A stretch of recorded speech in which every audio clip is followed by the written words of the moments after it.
BRS లో మాజీ మంత్రి జీవన్ రెడ్డి చేరికకు ముహూర్తం ఫిక్స్ అయింది. ఈ నెల 20న ఆయన గులాబీ పార్టీలో చేరనున్నారు.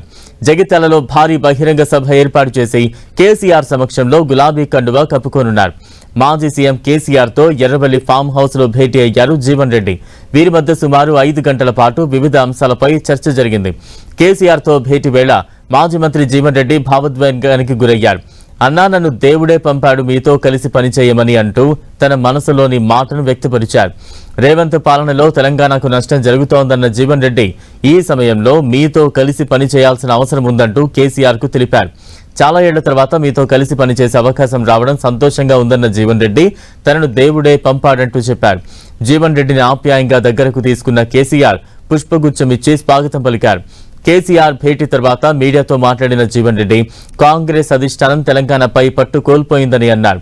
ఒకప్పుడు పీసీసీ చెప్పినట్లు సీఎం నడుచుకునేవారన్న జీవన్ రెడ్డి ఇప్పుడు సీఎం చెబితే పీసీసీ పనిచేస్తోందన్నారు.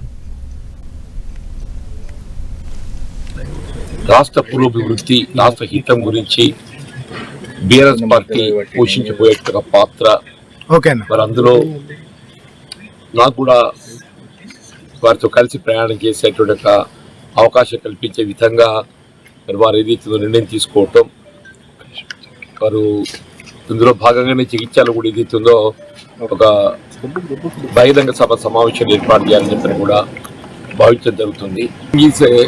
కేసీఆర్ గారు జీవితాల్లో అవ్వాలని చెప్పిన అందరూ కూడా వారి ప్రత్యేకంగా విజ్ఞప్తి చేయడం వాళ్ళ బీఆర్ఎస్ పార్టీకి సంబంధించి ఒక సమావేశం ఏర్పాటు చేస్తే బాగుంటుంది. దానికి ముఖ్య అతిథిగా పెద్దలు బీఆర్ఎస్ అధ్యక్షులైనటువంటి కేసీఆర్ గారు పాల్గొనే విధంగా వారు సమయం కేటాయించాలని చెప్పి విజ్ఞప్తి చేయటం, వారు కూడా సానుకూలంగా స్పందించారు. కాంగ్రెస్ పార్టీ యొక్క ఆలోచన విధానాన్ని ప్రస్ఫుటం చేసేది ప్రదేశ్ కాంగ్రెస్. అటువంటి ప్రదేశ్ కాంగ్రెస్ ఆలోచనకు అనుగుణంగా పనిచేయాల్సిన ముఖ్యమంత్రి గారు ఏదైతుందో ఇలా ముఖ్యమంత్రి గారి యొక్క ఆలోచన సూచనలకు అనుగుణంగా పీసీసీ పనిచేసినాక ఇలా కార్యకర్తలకు గుర్తింపు లభిస్తుంది. ఇలా కాంగ్రెస్ పార్టీ ఉనికి కోల్పోవటానికి కారకులు ఎవరు?